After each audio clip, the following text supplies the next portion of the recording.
Meus amados irmãos, a paz do Senhor Jesus, Deus abençoe sua vida, em nome de Jesus, com vocês, Marcos Vinícius. Estou passando aqui para deixar um testemunho da parte de Deus. Confira, Jesus te ama. E a um coração quebrantado e contrito, tu não desprezarás, ó Deus.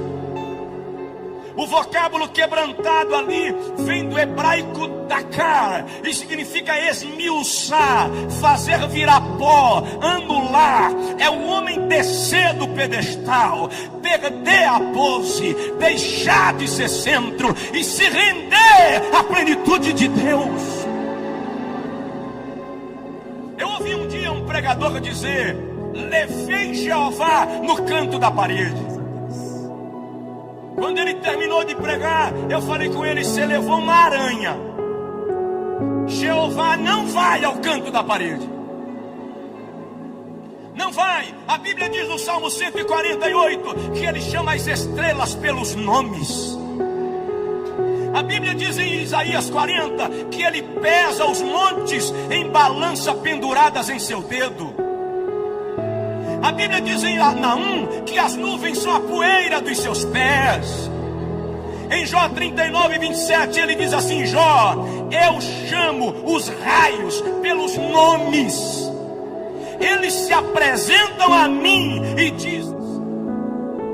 No capítulo 9, versículo 1, ele diz: quiçá, quem dera minha cabeça se transformasse em águas e os meus olhos em fonte de lágrimas, e eu choraria de dia e de noite os mortos da filha do meu povo.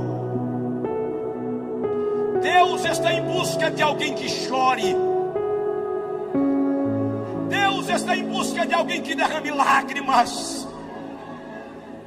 Só levamos o lenço para a igreja quando estamos gripados hoje em dia. Mas a vontade de Deus é que nos ajoelhemos para chorar na sua presença.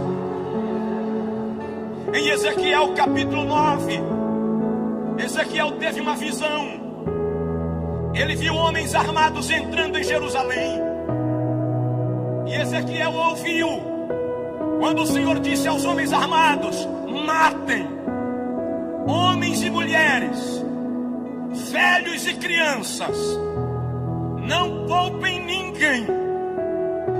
E enquanto os homens entravam em Jerusalém, Ezequiel viu alguém aparecer com um tintureiro na mão. E Ezequiel ouviu quando o Senhor disse aos homens armados: parem, esperem, até que sejam marcados com tinta aqueles que ainda choram no meu altar, depois matai o resto. Deus quer alguém que chore na sua presença, alguém que derrame a alma, alguém que perca o sono de madrugada para chorar por alguma causa.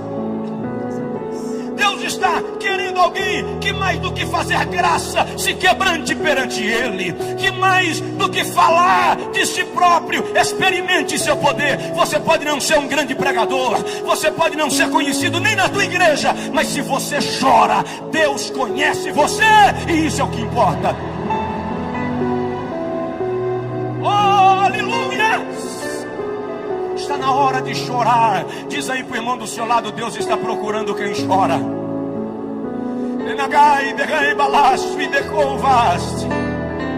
Romanos 12:15, a Bíblia diz: chorai com os que choram. Quantas vezes você está em casa e alguém precisa de oração e Deus quer você para orar? 3 de agosto ela acordou sentindo dores de parto. Eu levei-a ao hospital da pequena cidade onde morávamos na época, em 96. Quando eu cheguei lá, a chefe de enfermagem disse: pastor, tira ela daqui, leva para outra cidade vizinha, Jacobina, porque aqui não resolve. Quando eu cheguei lá, a médica que havia acompanhado o período pré-natal me disse: tem que interná-la agora. Enquanto eu preenchia a ficha de internamento, a bolsa do líquido amniótico rompeu, a hemorragia começou. Em menos de 30 minutos a médica me disse: eu preciso fazer um parto cesáreo para salvar a mãe, porque a criança já morreu, não tem mais chance. Eu fiquei atônito. E ela disse para mim: você demorou a responder, já pensou na possibilidade de ficar viúvo? Eu disse para ela, com 22 anos, não. Fui para o carro que eu estava, ajoelhei no lastro e comecei a chorar. Enquanto eu chorava, eu disse a Deus: é a esposa e o filho, eu não aguento. De repente eu parei e disse para mim mesmo: eu não posso chorar agora, eu tenho que resolver. E eu voltei e disse à médica: faz o parto, mas faça o possível. É a esposa e o filho, é o fígado e o coração. Eu não tenho dois de cada, só tenho um. 11h30, minha esposa entrou no centro cirúrgico e eu não podia orar. Eu media os corredores da clínica, mas a 200 quilômetros, Deus levantou uma irmã que preparava o almoço e disse para ela: Deusa, deixa o almoço queimar e vai orar por Josué. O Senhor disse: clama, porque grande é a angústia. 2h25 da tarde, o Senhor falou com a irmã Deusa: levante, que eu já fiz o milagre. 2h30, o pediatra saiu do centro cirúrgico e ele não falava, ele gritava. Ele dizia assim: Deus está nesse lugar, Deus fez um milagre, Deus fez um milagre. Eu perguntei: doutor, como é que está minha esposa? Ele me segurou e disse: eu estou te dizendo que Deus fez um milagre. A tua esposa está bem e o teu filho fora de perigo, porque Deus é fiel. Chora. Anteontem, São Luís.